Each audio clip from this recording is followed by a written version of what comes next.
Seguindo com o Morning nessa quinta-feira, aliás, ontem, Paulinha, dia 7 de agosto, foram celebrados os 13 anos da Lei Maria da Penha.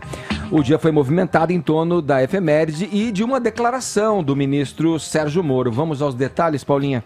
Vamos, então foi isso, a gente teve uma cerimônia no Palácio da Justiça em Brasília, nessa comemoração de 13 anos da Lei Maria da Penha, que foi criada para punir casos de violência doméstica. Então, por lá estava o ministro Sérgio Moro, também a ministra da Mulher, da Família e dos Direitos Humanos, Damares Alves, a procuradora-geral da República, Raquel Dodge, estava também a promotora Gabriela Mansur, que é autora, inclusive, de um pacto que inclui 20 itens para enfrentamento à violência contra as mulheres brasileiras.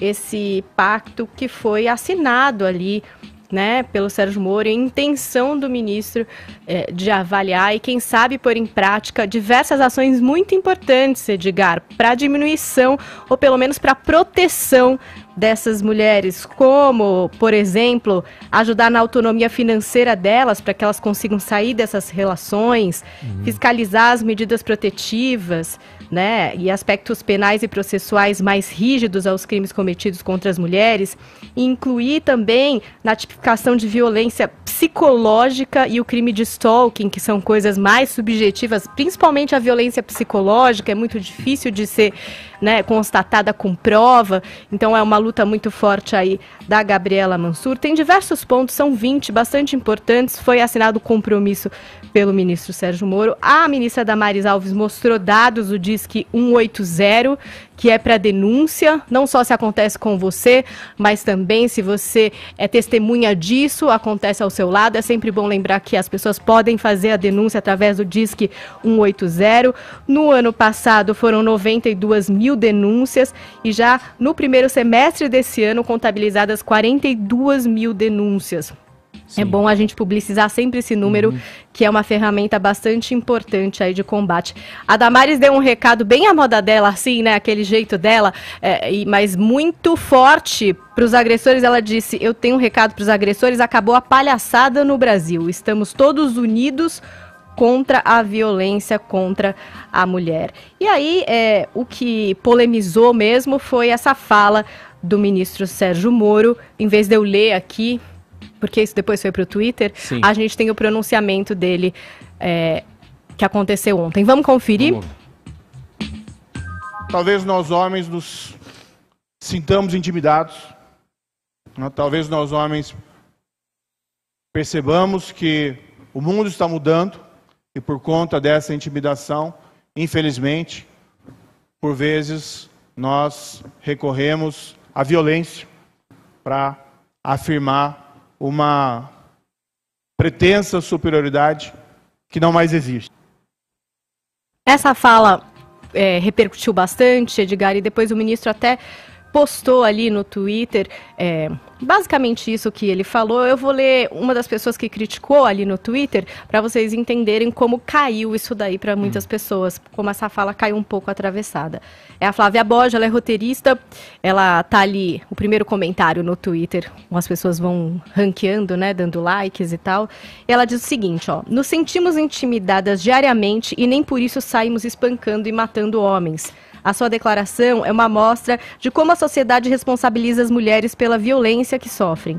Vinda do ministro da Justiça, é de uma irresponsabilidade lamentável. Outras pessoas ponderaram, né? A Marilis Pereira Jorge, por exemplo, é uma feminista também, que escreve aí para a Folha de São Paulo, tem seus programas, e ela falou que acha uma bobagem atacar por qualquer motivo alguém com quem não concordamos. Ela diz assim, ó, que o Moro não justificou a violência, falou algo que acontece. Violência causada por perda de poder, falência do patriarcado. Então, ela ponderou aí e acha que ele não estava ali justificando a violência, mas tentando levantar uma das razões porque isso acontece, Edgar. Mas aí seguiu, o ministro também até colocou uma frase ali no Twitter: o mundo mudou, temos muito a aprender. Diz isso não o ministro, mas o filho, marido e pai de mulheres fortes. E mesmo assim ainda foi gente lá, né, e criticou, porque o que ele quer dizer com mulheres fortes, né? Então, assim, também tá complicada a situação. Acho que era mais fácil o ministro deixar a Gabriela Mansur falar, né? que é uma mulher Essas especializada no mensagens são políticas, assunto, e aí ele teria se preservado porque tá complicado. Tá difícil, é um assunto que espinhoso que entrou o ministro. Ele não é muito habilidoso com as palavras, com o texto, embora seja um magistrado, né, o que causa certa surpresa. É claro que tem a pressão também da situação e o assunto polêmico em si, né? Agora, se o ministro diz talvez nós, homens, eu me excluo, me ponha fora dessa. Quando ele diz isso, generalizando a figura do homem ali, eu já rechaço de cara. Eu tenho, imagina, eu tenho 3 filhas. Eu tive que, além da criação da minha mãe, eu tive que exercitar essa relação com as minhas 3 filhas em casa, educando e mostrando para elas o quão importante é a independência, o quão importante é a autonomia que elas tenham. Imagina, eu tô fora, hein, ministro? Você pode estar falando aí para algumas pessoas, mas me inclua fora dessa, por favor. O que vocês acharam da fala do Vini? E aí?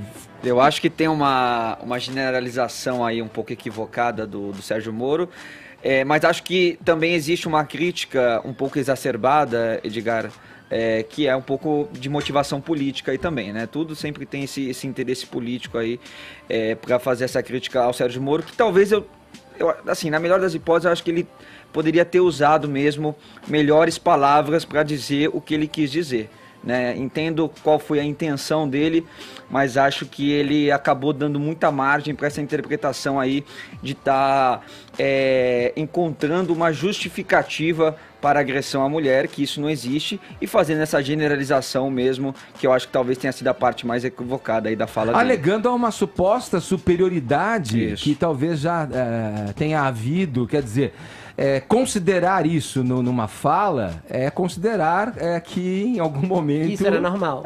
Houve alguma superioridade. Quer dizer, é uma fala que dá entendimentos variados, né? Deveria ser mais assertivo, deveria ser mais... partir direto pro ponto, né? Tem uma questão que poxa, a habilidade com as palavras, um juiz, vai direto ao ponto. Faça um discurso proativo, faça um discurso que... Nesse sentido, a Damares foi melhor do que que o Sérgio endosse, Moro. sabe? Eu tô no momento, nesse assunto especificamente, de concordar com todo mundo que a Paulinha citou e discordar de todo mundo que a Paulinha citou e concordar com você e discordar de você também, Edgar. Vai ser...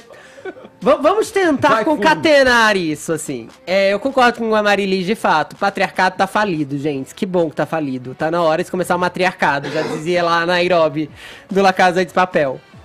Tá na hora da gente... Não sei, cara. Não, tá na hora da gente... As relações têm que... Não, eu acho que tá na hora da gente... Elas têm que ser Óbvio, interligadas. eu acho que tem que haver equanimidade. Quando a gente tem que começar o matriarcado, é que eu acho que a gente tem que começar a prestar atenção nas mulheres e na equanimidade de direitos, assim. Quando o Sérgio Moro fala o que ele falou, ele basicamente está normalizando algo que não deveria ser normalizado, que é a opressão do homem sobre a mulher, né? A tal suposta superioridade. Ao mesmo tempo, ele corrobora com uma ideia que é uma ideia da qual eu compartilho muito, que a masculinidade... Eu dei uma de Bolsonaro agora, né? Com esse ato falho. Pois é, a masculinidade, ela é muito frágil hoje em dia. A masculinidade de homens heterossexuais, inclusive, ela é mais frágil que um cristalzinho. Dito isso, eu acho que o Moro provou que por mais bem que eles tenham tentado fazer, e eu acho ótimo, parabéns, viu, Damares? Nessa você acertou. A gente tem que elogiar quando é pra elogiar. Mas ele, ao falar uma coisa como essa, ele só prova que não tem conhecimento do que está promovendo, no final das contas. Então, se você não tem conhecimento suficiente para falar sobre o assunto, não fala, deixa as mulheres falarem, nesse caso. Quanto ao que você falou, Edgar, eu acho que é muito perigoso generalizar mesmo, mas nesse caso eu nem entendo como uma generalização dos homens, assim, porque eu acho que os homens já tem que são legais, já tem que entender que isso não se aplica a eles, assim, tô fora dessa mesmo, assim. Eu acho que tá na hora dos homens perceberem o quanto eles oprimiram mulheres, e sim, LGBTs por tabela, com sua masculinidade tão frágil. Basta perceber como as manchetes tratam homens, especialmente homens brancos, nesse país, não é mesmo? Se é um homem negro, ele é bandido, ele é criminoso. Se ele é um homem branco, ele é empresário, ele é traficante, não é traficante, ele é estudante. Basicamente, os dois pesos, duas medidas são muito dados, assim. Uma mulher, normalmente, é atribuída como vítima, mas também tem sempre o benefício da dúvida quando ela apanha. O homem não, ele é só um moleque, ainda que ele tenha 20 ou 40 anos. Olha, mesmo eu sendo muito bem treinado, eu tive dificuldade, de verdade, em entender o motivo da polêmica, até ler o comentário da antropóloga feminista Débora Diniz. Ela disse o seguinte, abre aspas, não confunda as razões íntimas de homens brutos com explicações sociológicas para a violência. Homens que ameaçam mulheres são covardes. Vamos ver aí se o comentário dela é pertinente, porque é ela que me fez atinar de onde estava a razão de tanta polêmica. O Moro fala em, abre aspas, nós homens intimidados pelo crescente papel da mulher. E também fala que parte de nós recorre à violência física ou moral para afirmar pretensa superioridade. Aqui, fazendo um parênteses na explicação, pretensa, sinônimo também de suposta, como colocou o Edgar, diz respeito àquilo que não é fato. Portanto, em nenhum momento ele afirma a superioridade masculina, mas sim a pretensa superioridade, certo? Então, há uma modificação aqui do substantivo para dar a ideia daquilo que não é uma verdade em si. Então, é a pretensa superioridade. Então, o que a gente tem aqui, basicamente, se a gente fizer uma análise objetiva, é a exaltação da mulher e o seu papel social na sociedade contemporânea, né? E o endosso à equidade de gênero, certo? E mais, o ministro, ele abre a fala dele com talvez, o que implica a noção de possibilidade. Ou seja, o Moro, ele ofereceu um diagnóstico possível. O que isso quer dizer? Primeiro, que ele não se pretende o dono da verdade. E segundo, que esse diagnóstico ele não esgota todas as outras explicações possíveis para a violência masculina contra a mulher. E aqui a gente está falando de explicação, não de justificativa, porque nada justifica a violência contra a mulher. Eu concordo com ambos, né? Tanto a antropóloga Débora Diniz quanto o ministro. Eu acho também que homens que ameaçam mulheres são covardes. E eu também acho que o homem que se sente intimidado, né, ele pode sim recorrer à violência. Né? Essa é uma possibilidade. Agora, o mais triste de tudo é que num evento dessa monta, com esse condão, né, de fomentar a proteção da mulher, a gente está repercutindo uma polêmica artificial com um protagonismo que simplesmente evidencia como a preocupação maior do debate público é o quê? É estabelecer narrativa. E a narrativa aqui é bem clara. Como assim? O governo Bolsonaro não pode ser visto protegendo mulheres e não pode ser visto protegendo os direitos humanos. Eu só lamento, porque num tema tão delicado como esse, a ideia ela é educar. E se isso não funcionar, a ideia é punir a covardia, é elementar.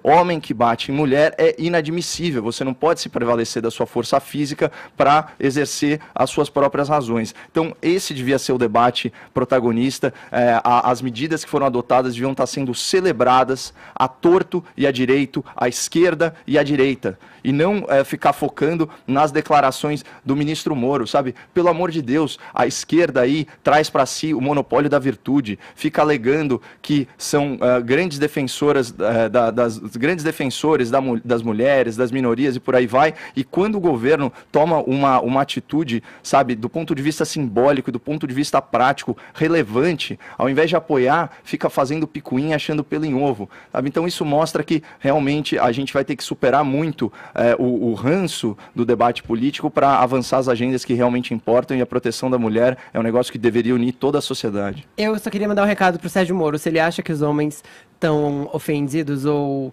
de alguma maneira, milindrados com o avanço das mulheres na sociedade, estude sobre reparação histórica, ministro. Isso, para mim, nada mais é que reparação histórica. Eu só também queria falar que acho que o Caio tem um pouco de razão nessa história, porque, assim, vamos ficar vigilantes se a assinatura desse pacto, né, com essas medidas importantes que foram levantadas por uma estudiosa nesse assunto, que acompanha tudo isso que é a Gabriela Mansur, se isso vai vir adiante ou é só uma assinatura pro forma, né? Acho que isso que é o importante.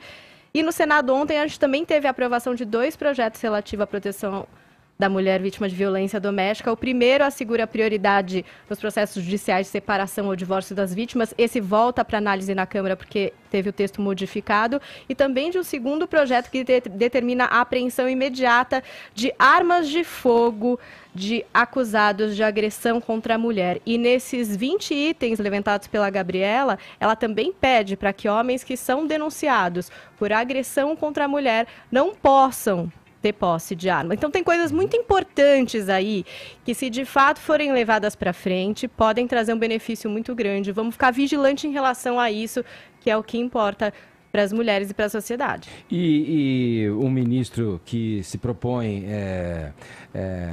assertivo, se propõe à frente, né, para comunicar uma ação, ainda mais numa rede social, onde você tem que ser objetivo e prático, para não causar esse tipo de generalização da fala, tem que ser preciso mesmo, tem que ter cuidado com o que escreve, com a maneira que escreve, com as palavras que escolhe.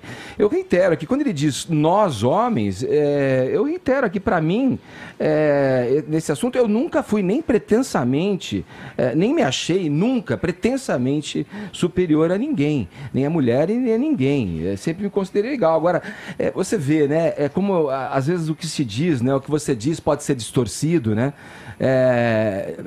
por uma inabilidade de fala, pode ser muito, muito distorcido o que se fala, ainda mais num clima polarizado em que a gente está submetido aí.